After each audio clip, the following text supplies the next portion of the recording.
Ketika manusia itu mulai bertambah banyak jumlahnya di muka bumi, dan bagi mereka lahir anak-anak perempuan, maka anak-anak Allah melihat bahwa anak-anak perempuan manusia itu cantik-cantik.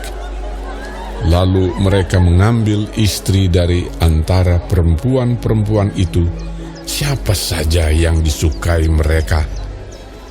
Berfirmanlah Tuhan, Rohku tidak akan selama-lamanya tinggal di dalam manusia, karena manusia itu adalah daging, tetapi umurnya akan 120 tahun saja.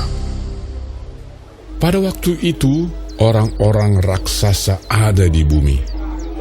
Dan juga pada waktu sesudahnya, ketika anak-anak Allah menghampiri anak-anak perempuan manusia, dan perempuan-perempuan itu melahirkan anak bagi mereka. Inilah orang-orang yang gagah perkasa di zaman purbakala, orang-orang yang kenamaan.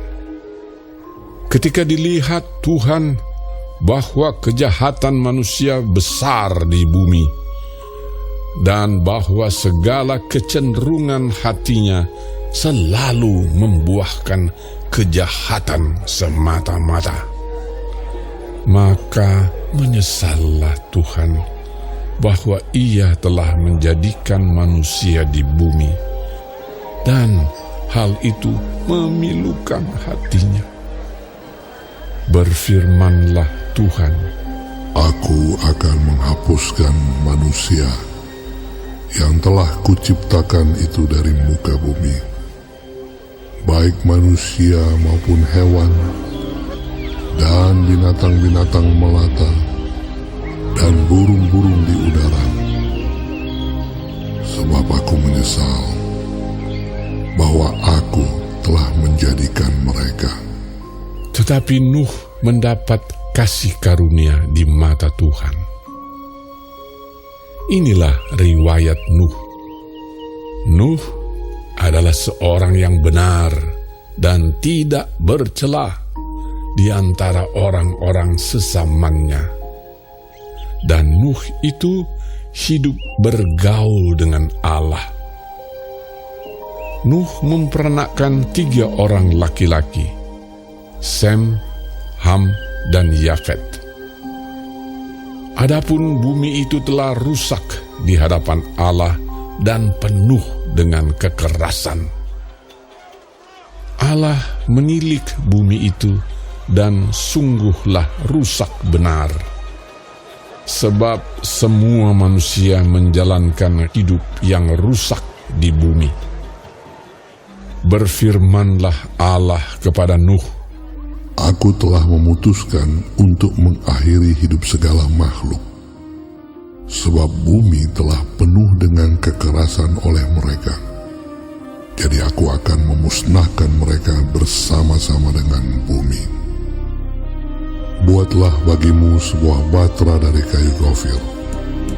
Batra itu harus kau buat berpetak-petak dan harus kau tutup dengan pakal dari luar dan dari dalam. Beginilah engkau harus membuat bahtera itu. 300 hasta panjangnya, 50 hasta lebarnya, dan 30 hasta tingginya. Buatlah atap pada bahtera itu, dan selesaikanlah bahtera itu sampai sehasta dari atas, dan pasanglah pintunya pada lambungnya. Buatlah bahtera itu bertingkat bawah, tengah, dan atas. Sebab sesungguhnya aku akan mendatangkan air bah meliputi bumi untuk memusnahkan segala yang hidup dan bernyawa di kolong langit. Segala yang ada di bumi akan mati binasa. Tetapi dengan engkau, aku akan mengadakan perjanjianku, dan engkau akan masuk ke dalam bahtera itu. Engkau bersama-sama dengan anak-anakmu dan istrimu, dan istri anak-anakmu. Dan dari segala yang hidup, dari segala makhluk, dari semuanya, haruslah engkau bawa satu pasang ke dalam bahtera itu, supaya terpelihara hidupnya bersama-sama dengan engkau. Jantan dan betina harus kau bawa. Dari segala jenis burung dan dari segala jenis hewan, dari segala jenis binatang melata di muka bumi, dari semuanya itu harus datang satu pasang kepadamu, supaya terpelihara hidupnya. Dan engkau, bawalah bagimu segala apa yang dapat dimakan. Kumpulkanlah itu padamu untuk menjadi makanan bagimu dan bagi mereka. Lalu Nuh melakukan semuanya itu tepat seperti yang diperintahkan Allah kepadanya. Demikianlah dilakukannya.